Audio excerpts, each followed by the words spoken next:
To talk about chemical properties, then again, we are going to compare group 1 to group 17. So let's just look at group 1, alkali metals. The first thing you have to remember and sort of recall is as you go down this group, reactivity increases because they like to lose electrons and their ionization energy goes down for metals. So reactivity increases as we go down. So that's first thing. Now there are a few reactions you should be able to write equations for. If you take any of these metals, let's go after sodium. All metals are solid except for us mercury. If you add it to water, you should be able to say what the products are. So in this case, it's going to produce sodium hydroxide, and we want you to write it as Na plus aqueous and OH minus separate from that aqueous. This is basic or alkali. It's soluble in water. It also gives you hydrogen gas, H2 gas, and in order to balance it, you can put half of this, and that's totally fine. So remember, metals are going to become basic. So this is alkali, which is a soluble base. Therefore, pH is above 7. Now, if you say reactivity increases, you need to be able to compare it to an element, for example, below that. If I write potassium solid plus H2O, it's going to give the same products, a base, except this time it's much more vigorous. So I'm going to write it in a bigger font to emphasize that. So you have potassium and hydroxide and half H2, and even the hydrogen is flammable gas, might go on flame in this case because of the vigor of the reaction. So this is much more vigorous in nature because as you go down, they get more reactive, and you have possibly a fire because of hydrogen goes on flame. The other reaction we want you to be able to sort of do is what happens when you react with oxygen, one of these alkali metals. So let's just take sodium and add it to oxygen and see what happens. So obvious answer is you are going to produce an oxide. Oxygen is diatomic gas.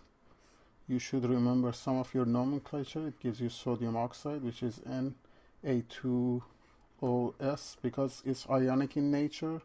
In order to balance this, I put 2 of this and half oxygen. So this is ionic. And I'm also going to ask you to remember this is also basic, because what happens next is you can add it to H2O liquid, and this time you only produce NaOH. So 2Na positive aqueous plus 2OH minus aqueous. So metals and their oxides, you should remember they are basic in nature. Finally, a typical reaction is when you add them to halogens. So let's take sodium one more time, a solid. Let's pick a halogen such as chlorine from group 17. Chlorine likes to gain 1 electron, sodium has 1 electron to lose, so it's an exchange of 1 to 1. NaCl becomes your salt, and we put 1/2 here. And this is ionic, but many times we might show it as Na plus solid plus Cl minus solid in order to get that notion of positive and negative going. Now in comparison, let's go after group 17. So group 17 are halogens. And what happens here, the reactivity is totally opposite to group 1. Reactivity increases as you go up. Why? Because they get more electronegative. Increases. And this brings another set of reactions that is known as substitution. And let's just look at a couple of these reactions. For example, if I put chlorine, a diatomic gas, and let it react with sodium bromide, since chlorine is much more reactive than bromine, because we decided as you go up you become more reactive, so it's possible for this reaction to go through. It will take place and it will give you NaCl plus Br2. Let's just balance it, so I'm going to put 2 here, 2, and it's good, except bromine becomes a liquid. It's a red liquid, so, and everything else is aqueous. So this reaction is possible, it's spontaneous, it happens. Now many times they will challenge you and they give you a question like this: what if we give you bromine and you're adding it to sodium chloride? Would there be a reaction? And your answer should be no, there is no reaction. Why there is no reaction? Because bromine is not more reactive than chlorine, so it goes there but unsuccessful, cannot displace it. So this reaction doesn't place.